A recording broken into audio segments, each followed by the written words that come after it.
espinal cruzado que ustedes han venido dando y forman parte de las vías piramidales. Y este es el tracto córtico nuclear, que también lo conocen y que han venido dando un repaso.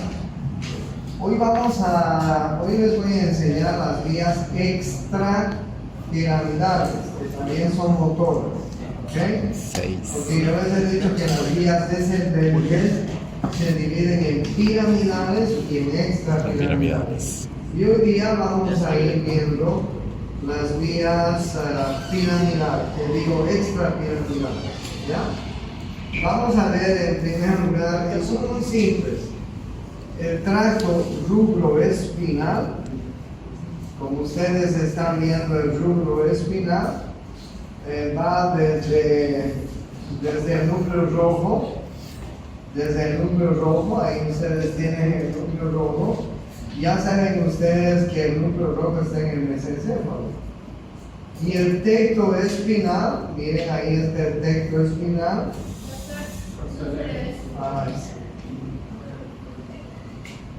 Yo miro siempre. Ahí están ustedes viendo el núcleo rojo.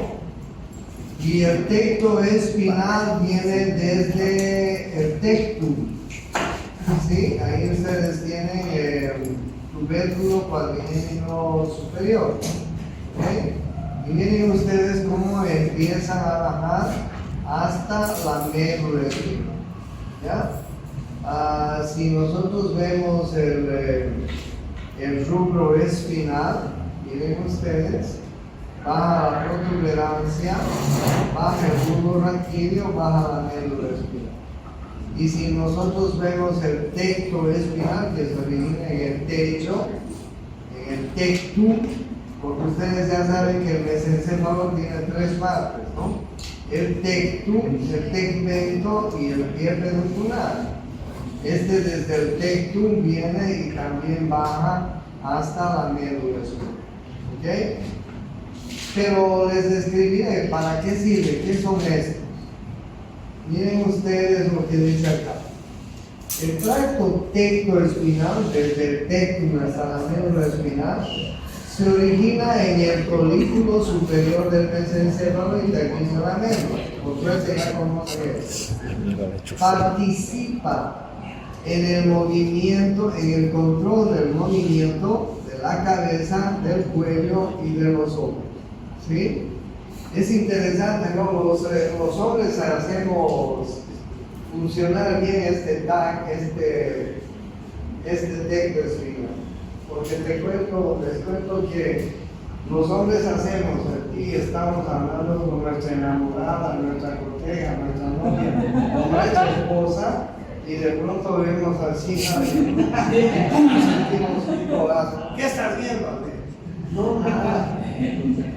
Pero vemos, ¿no? Así que ya saben ustedes. Participa en el control del movimiento de la cabeza, del cuello y sobre todo de los ojos, ¿no? El tracto tectoespinal tiene su origen en las capas profundas del colículo superior. Su trayecto discurre por la declusación del tegmento dorsal del mesencéfalo. Está situado en el cordón anterior. Termina en las interneuronas del asta anterior. Su naturaleza funcional es controlar los movimientos de la cabeza y del miembro superior en relación con reflejos posturales. Reflejos asociados con la dilatación pupilar en la oscuridad. ¿Les ha pasado alguna vez que están de noche en el dormitorio y quieren ir a la cocina y todo está apagado en la casa?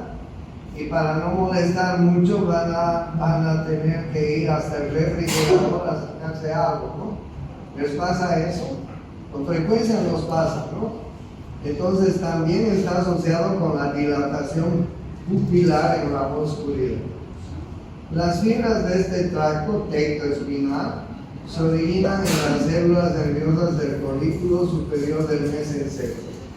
La mayoría de las fibras cruzan la línea media poco después de su origen, descienden a través del tronco encefálico, próximas al fascículo longitudinal medial. El tracto tectoespinal desciende a través del cordón anterior de la médula espinal, próximo a la cisura mediana anterior. La mayoría de las fibras terminan en el asta gris, en el asta anterior de la médula, en los segmentos cervicales superiores de la médula espinal, haciendo sinapsis con neuronas intercomunicadas. Se cree que estas fibras están vinculadas a los movimientos posturales, reflejos en respuesta a estímulos visuales. ¿Ya? Entonces miren ustedes, este es el tracto tectoespinal, que se origina en el techo, más probablemente en la profundidad del colículo superior.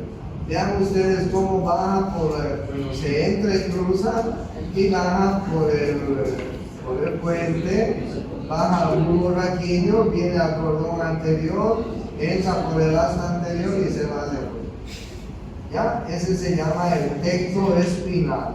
Y miren qué interesante, ¿no? ¿Cuál es la función del tectoespinal? Eso es lo que quiero que recuerden.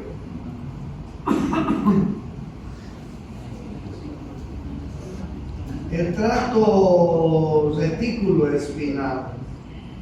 El tracto retículoespinal se origina en el núcleo gigantocelular del bulbo raquídeo. ¿Sí? Y termina en la médula espinal. Interviene en el control de la postura y del movimiento. Se llama tectoespinal. ¿Ya? Se origina en el núcleo reticular gigantocelular del bulbo raquídeo y termina en la médula espinal. Interviene en el control de la postura y del movimiento. Bueno. Ese es el retículo espinal, ¿verdad? El retículo espinal. Ahí está. ¿Ya?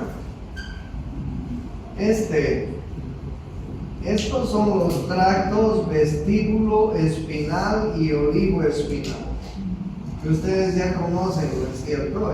El núcleo olivar, la oliva ovular la conocen, y el vestíbulo espinal viene del oído interno, ¿sí? Del oído interno. Miren, les voy a hablar de los dos, del vestíbulo espinal y del olivo espinal.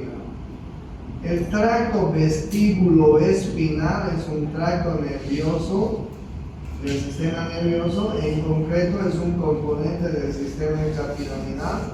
Se clasifica como componente de la vía media. Al igual que otras vías motoras descendentes, las fibras vestíbulo-espinales del tracto transmiten información de los núcleos de las neuronas motoras. Los núcleos vestibulares reciben información a través del nervio vestíbulo coclear sobre los cambios en la orientación de la cabeza. Los núcleos transmiten órdenes motoras a través del tracto vestíbulo espinal.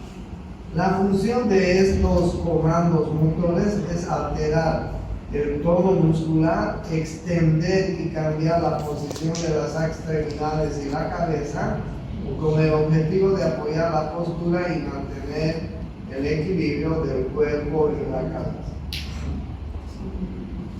Claro, como yo les he dicho alguna vez, ¿no? Cuando caminamos, no caminamos así, ¿no es cierto?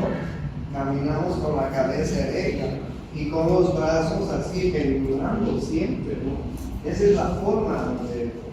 estos tractos tienen esa función de coordinar nuestros movimientos. ¿Se imaginan si camináramos así? No podríamos caminar bien, o con la cabeza atrás o con la cabeza adelante, no. Entonces caminamos con la cabeza erecta, ¿no? Y además balanceamos, miren cómo balanceamos nuestros brazos, ¿no? Incluso si corremos, ¿no? También tenemos también tenemos esa forma. Entonces, estos núcleos son importantes por esto que les acabo de leer, ¿ya? Son núcleos que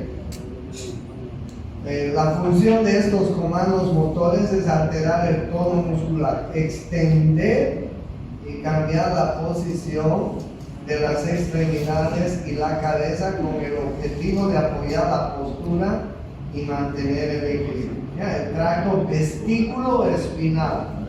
¿Dónde está el vestíbulo espinal? Que viene desde el oído interno. Ustedes saben que en el oído interno tenemos el tracto vestíbulo espinal. ¿Ya? El tracto olivo espinal, dime. ¿Qué pasó? ¿Mucho frío? Sí. Cámbiense, pues.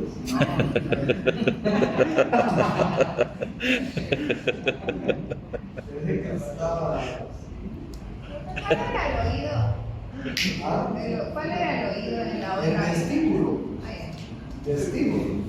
No se olviden que en el oído interno hay dos órganos. El órgano de la cóclea, que es el órgano de la audición, y el órgano del vestíbulo, que es el órgano del equilibrio, que está formado por unos conductos semicirculares. Entonces, desde ahí viene este vestíbulo, este tracto vestíbulo espinal. Y el olivo espinal, miren ustedes, toma inicio en el núcleo ligar inferior de la médula oblongada, del bulbo, y desciende por el funículo lateral de la médula. Está relacionado con el mantenimiento del equilibrio. O sea, vestíbulo espinal y olivo espinal están relacionados con el equilibrio. Entonces, estos son las vías extrapiramidales que nos faltaba hablar, que son muy sencillos y muy simples, ¿ok? La rubroespinal, la tectoespinal, después viene la retículoespinal, ¿sí? Después viene la olivoespinal y ¿cuál otra? La vestíbuloespinal. ¿Ya? Nada más, eso es lo único que les quería contar. Sí, vámonos. ¿Verdad? Tiene que dar. Sí. ¿Por qué hablan? ¿Verdad? Y cuando queremos que pongan el aire y hace frío, ¿verdad? Y digo, ya. Si no quieren cambiarse, jodas. Ponga palabra. Ustedes ya se deben acordar. Ustedes ya se deben acordar.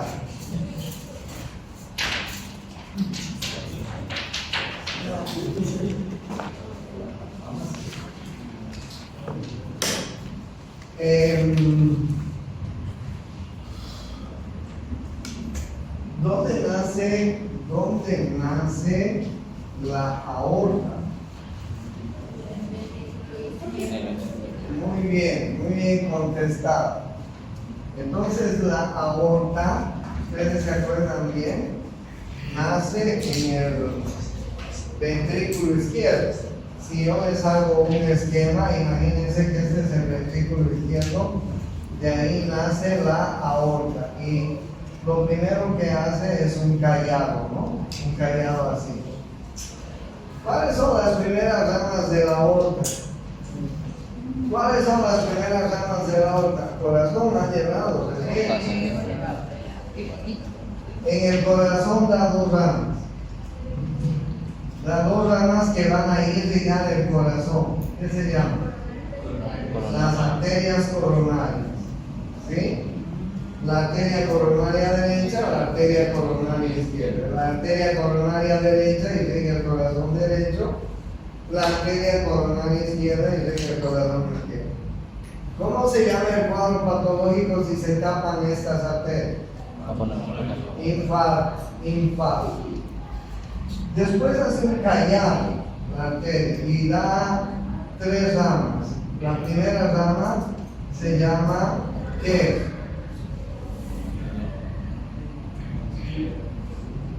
El tronco arterial brachiocefálico derecho. ¿Sí? Y este tronco arterial da 2 ramas. Una rama que se llama así y otra que se llama así. ¿Qué se llama esta?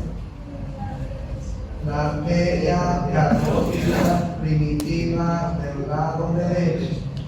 ¿Y esta qué se llama? La arteria subclavia del lado derecho. ¿Sí? Esas son las primeras ramas. La segunda rama es la arteria ¿cuál? ¿Esta cuál es? Arteria carótida primitiva o común también del lado izquierdo. Y la tercera rama es esta, ¿qué se llama? Arteria subclavia del lado derecho, perdón, izquierdo. Izquierdo. ¿Ok? Bien, una de las ramas de la arteria carótida común o carótida primitiva un poquito más arriba, se va a dividir en 2 ramas, ¿no? Una que se va a llamar la arteria carótida externa y otra que se va a llamar la arteria carótida interna. La carótida externa ya la he estudiado, ¿ok? La carótida externa es la que irriga la parte del cuello y la parte externa de la cabeza, ¿sí? Y la carótida interna se va a entrar hacia adentro, ¿ya? Entonces, ¿quiénes irrigan el sistema nervioso? Por un lado, la carótida interna, porque en el primer semestre ustedes han visto la carótida externa y todas las ramas de la carótida externa. Entonces ahí ustedes están viendo la carótida interna que se va a entrar por el agujero carotídeo del temporal hacia el cerebro. La otra rama que hay que tomar en cuenta es la primera rama ascendente de la arteria subclavia, que se llama la arteria vertebral. La arteria vertebral es la primera rama ascendente de la arteria subclavia. Y la arteria vertebral, como ustedes están viendo en esta figura, la arteria vertebral, miren, esta es la arteria vertebral, sube o asciende por todos los agujeros vertebrales de las vértebras cervicales. Ahí están viendo ustedes, ¿ya? ¿Se acuerdan, no? Cuando veían vértebras. Entonces, esta es la arteria vertebral. Las arterias vertebrales suben por toda la columna vertebral cervical y cuando llegan al agujero magnum, atraviesan el agujero magnum y van a dar una arteria que se va a llamar la arteria basilar. Las dos arterias se han unido por dentro del agujero magnum y han dado la arteria basilar. ¿Ok? Y esta carótida interna, bueno, la arteria basilar va a irrigar la parte posterior del cerebro. Y la carótida interna y sus ramas dentro del cerebro van a irrigar la parte anterior y media del cerebro. Entonces, ¿quiénes son las arterias responsables de la irrigación del sistema nervioso? La arteria carótida interna por un lado y la arteria vertebral por otro lado. ¿Ya? Ahí ustedes tienen las dos arterias que van a entrar al cerebro y van a irrigar. Profe, ¿qué era con la basilar? Las dos arterias vertebrales suben una por el lado derecho y otra por el lado izquierdo por dentro del agujero magnum en el canal basilar neurocervical, se van a unir y van a formar la arteria basilar. La arteria basilar es la que va a irrigar la parte posterior del encéfalo. Pero hay una cosa más muy importante de las arterias vertebrales, Las arterias vertebrales son las responsables de la irrigación de la médula espinal. Cuando veamos irrigación de la médula espinal, vamos a volver a hablar de ellas, de las arterias vertebrales. Van a dar las arterias espinales anterior y posterior, ¿ok? Pero eso vamos a ver cuando veamos médula. Entonces miren ustedes, este es el temporal, entra por el agujero carotidio y va a tener ahí 4 porciones como ustedes están viendo, ¿no? Una porción cervical, una porción petrosa, una porción cavernosa y finalmente una porción cerebral. Ya estas son las 4 porciones que tiene la arteria carótida interna cuando esté ingresando al cerebro. ¿Y por qué son importantes estas porciones? La cervical, como ustedes están viendo, la petrosa, como ustedes están viendo, la cavernosa, como ustedes están viendo, y finalmente la cerebral. Porque miren, ustedes tienen muchas curvaturas y estas son donde pues puede romperse o podemos encontrar aneurismas, y es aquí donde puede haber los accidentes vasculares cerebrales que pueden matar a una persona. Entonces ingresa hacia adentro, la porción cerebral ha ingresado, como ustedes están viendo, la porción cerebral está ahí adentro, y la porción cerebral va a dar así, 2 arterias, una arteria cerebral media y una arteria cerebral anterior. Entonces miren ustedes, esta es la arteria, voy a mostrar más abajo.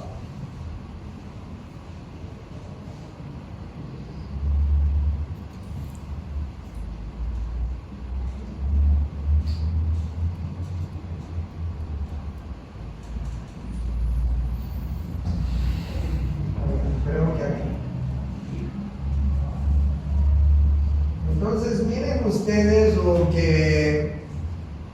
que pasa con estas arterias. La arteria carótida interna, cuando entra al cerebro, en su porción cerebral, va a dar 2 ramas. Una arteria que se llama la cerebral media, ahí ustedes están viendo, y otra que se llama la cerebral anterior, ¿ya? Esta es la carótida interna en su porción cerebral. ¿Cuáles eran las 4 porciones? Una porción cervical, una porción petrosa, una porción cavernosa y finalmente una porción cerebral. Entra al cerebro y va a dar una arteria cerebral media y otra arteria cerebral anterior, ¿ya? Una arteria cerebral media y otra arteria cerebral anterior. Miren ustedes la arteria basilar. La arteria basilar, es decir, las 2 arterias vertebrales ya se han unido en el canal basilar y han dado la arteria basilar. La arteria basilar va a dar 2 arterias, las cerebrales posteriores, que van a ir a la parte posterior, a irrigar cerebelo, el tallo cerebral, etc. Miren ustedes las 2 cerebrales posteriores. ¿Dónde va a ir la cerebral anterior? Va a ir a la parte anterior. ¿Dónde va a ir la cerebral media? A la parte media. Aquí ustedes tienen la cerebral anterior del lado derecho, aquí tienen la arteria cerebral anterior del lado izquierdo. La cerebral media derecha y la cerebral media izquierda. ¿Okay? La cerebral posterior del lado derecho y la arteria cerebral posterior del lado izquierdo.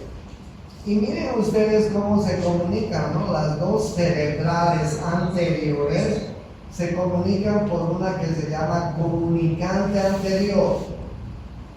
Y las 2 arterias y las dos arterias cerebral media y cerebral posterior, miren cómo se comunican por una arteria que se llama comunicante posterior. Ahí ustedes están viendo, ¿sí? La arteria comunicante posterior. Este es el famoso polígono de Willis, que les van a preguntar con toda seguridad en el examen parcial. El polígono de Willis es una anastomosis. Es una anastomosis alrededor de la silla turca, alrededor de la hipófisis, y es una anastomosis entre las arterias cerebral anterior, cerebral media y cerebral posterior. Ustedes ya saben que las cerebrales anterior y media son ramas de la carótida interna.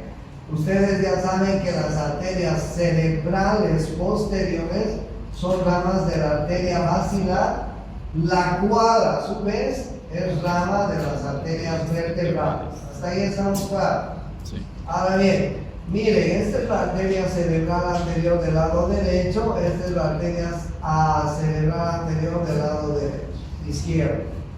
Las dos se van a unir por la arteria comunicante anterior. Esta es la arteria cerebral media que está yendo hacia el lado medio, se mete en medio de la cisura de Silvio. Ahí se mete la cerebral media. Y miren ustedes, la cerebral posterior con la cerebral media va a dar una comunicante ahí que se llama comunicante posterior. Se ha formado el polígono de Willis, que está justamente alrededor de la silla turca. Es un polígono muy famoso porque anastomosa el sistema cerebral anterior con el sistema cerebral posterior. Entonces, la anterior y la media cerebral son ramas de la carótida interna. Correcto. Y la posterior es rama de la basilar, que es rama de la vertebral. De la vertebral. Correcto. Correcto. Miren ustedes, aquí están viendo la basilar, la arteria vertebral del lado derecho, la arteria vertebral del lado izquierdo, subiendo por la médula ya, han entrado en el agujero magnum, en el canal basilar, se van a unir y va a formar la arteria cerebral posterior. Perdón, esa es la arteria basilar. Y la arteria basilar va a formar la arteria cerebral posterior del lado derecho, cerebral posterior del lado izquierdo. ¿Ya? Estas van a formar una comunicante que se llama la comunicante posterior, que se va a ir a unir con la cerebral media. Miren, esta es la cerebral media. ¿Sí? Perdón, hace frío. Y miren ustedes la cerebral media va a medio, se mete en la cisura de Silvio y va a ir a irrigar toda la parte media del cerebro. La cerebral anterior, miren, está yendo hacia el lóbulo frontal, ¿sí? Está en el surco interhemisférico, cerebral anterior del lado derecho, cerebral anterior del lado izquierdo. Estas cerebrales anteriores se unen con la comunicante anterior. Y ahí miren ustedes, se hace este circuito de Willis, círculo de Willis. Esta es la hipófisis, ustedes están viendo la hipófisis, su tallo hipofisial, ¿ya? Entonces de esta manera se une. ¿Cómo vamos a encontrar la arteria cerebral media? La arteria cerebral media se mete en el surco, en la cisura de Silvio. Miren ustedes, ¿sí? La arteria cerebral media en el hemisferio cerebral lateral, ¿ya? Esta es una visión izquierda, como ustedes están viendo, y la mayoría de los vasos sanguíneos localizados en la superficie cerebral lateral son ramas terminales de la arteria cerebral media, ¿sí?